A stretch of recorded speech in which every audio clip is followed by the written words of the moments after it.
Hi, we've got another episode for you, The Pilgrims' Progress, Christian's adventures. Let's see what he's got up to this time. Poor Christian had just got out of the slough of despond and was walking across a lovely open field when he met a man called Mr. Worldly Wise Man. He lived in a town called Earthly Ways. As soon as they met, he asked Christian, "Hey, where do you think you're going with such a huge burden on your back?" "I'm going to that little wooden gate over there." "Have you no wife and children?" said Mr. Worldly Wiseman. "Yes," replied Christian, "but I'm so weighed down I don't enjoy them any more." "Listen to me. After all, I'm much older than you. In that village over there lives a man called Mr. Law. He's an expert at helping people off with their burdens. He's cured any number of people who were being driven crazy by their burden." Christian was more than ready to listen to Mr. Worldly Wiseman and leave the straight path, which was the way of Mr. Law's house. "You see that high hill," said Mr. Worldly Wiseman. "Go past that, and the first house you come to is Mr. Law's house." But Mr. Worldly Wiseman had directed Christian down the wrong road. What he didn't tell him was that the high hill was very frightening, seemed to hang over the road so far that Christian was scared it would fall on him, and even worse, fire flashed down, and because of his burden, Christian could have easily fallen off and burnt to his death. He shook with fear. But just then, who should appear but Evangelist, with a face so stern that Christian blushed with shame. "Oh, so embarrassed." "Aren't you the man I found crying outside the city of destruction?" said Evangelist. "Yes, sir."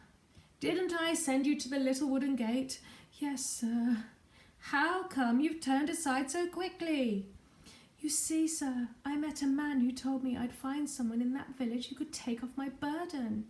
He said he'd show me an easier way than the way you sent me." Then Evangelist said, "You've listened to the advice of the worldly wise man rather than the word of God.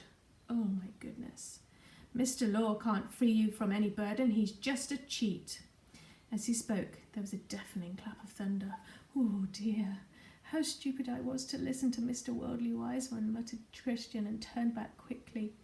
And he didn't feel safe until he was back on the road. But when Christian got nearer to the little wooden gate, he saw it was shut. Oh gosh. And as he reached it, he heard an arrow fly past his ear. Whoosh. Looking right in front of him, on a hill opposite, there was a castle with big dark figures in its towers. Over the little wooden gate it said, "Knock and it shall open to you." Christian didn't wait. He knocked with all his might. Knock, knock, knock, knock. A second arrow whizzed past his ear, just missing him. "Who's there?" called a voice. "A poor pilgrim with a burden. I'm from the city of destruction and I'm going to the celestial city." To his relief, the gate opened quickly and a hand pulled him in. "Who's shooting those arrows?" said Christian to the gatekeeper. It was Mr. Goodwill. "The castle belongs to Beelzebub, the enemy," said the gatekeeper. "His soldiers shoot at anyone who tries to enter. They will try to kill you before you get to safety." "Oh, so scary." "Then I'm lucky to be alive," said Christian. "Yes, you are," said Goodwill. "Why are you on your own?" asked Goodwill. "Because none of my friends saw the danger." "Didn't anyone follow you?" said the gatekeeper. "Well, a few, but they all turned back. My problem is I'm still carrying this heavy load and I just really want to be rid of it. So uncomfortable. I can't seem to shift it." "No human can get that off," said Goodwill. "But keep to the straight and narrow path and it will lead you to the place of freedom." "What?" So Christian prepared to continue his journey. "I wonder how much further it is," he said as he plodded on. We don't know how Christian's burden first got on his back, but he never wanted so badly to get rid of it. So Christian started to run. Oh, well, he tried. It was very heavy. The foot of a hill, he passed an open tomb. Above it, he found himself by a cross, and as the shadow of the cross fell over him, suddenly the burden dropped from his shoulders. and it fell right off his back.